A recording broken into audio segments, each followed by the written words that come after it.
প্রিয় দর্শক বৃন্দগণ, আমি আপনাদের সামনে একটি স্বরচিত কবিতা পাঠ করে শোনাচ্ছি। কবিতাটির নাম মল্লিকা। প্রতীক্ষা করিত মল্লিকা তার পলাশের লাগি, দিবস রজনী সন্ধ্যা সজনী সর্বদা সজাগ জাগি। বেশি দূরে নয় প্রতিবেশী সে, আচমকা একদিন দেখা, সেই দিন থেকেই মনে ধরে গেছে কি জানি বিধাতার লেখা।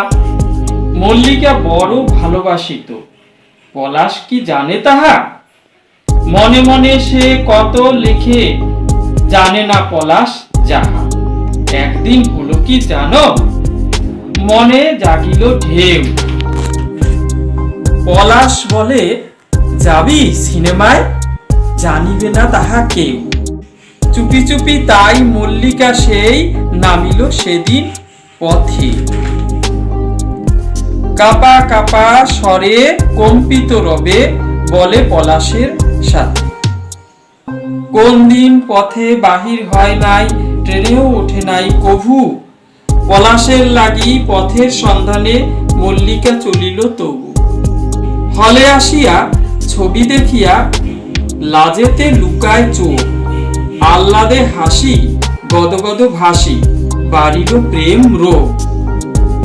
ভয়ে ও লজ্জায় সুখ সজ্জায় পড়শিয়া পলাশেরে, যত পায় তত আরো চায়, আরো ঘনিষ্ঠ ক্রোড়ে।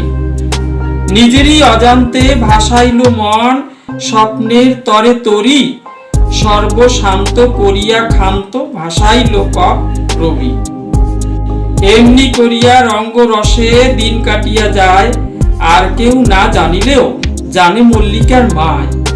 রসময়ী বলিল, লক্ষ্মী ছাড়ি মরিবি এবার তুই।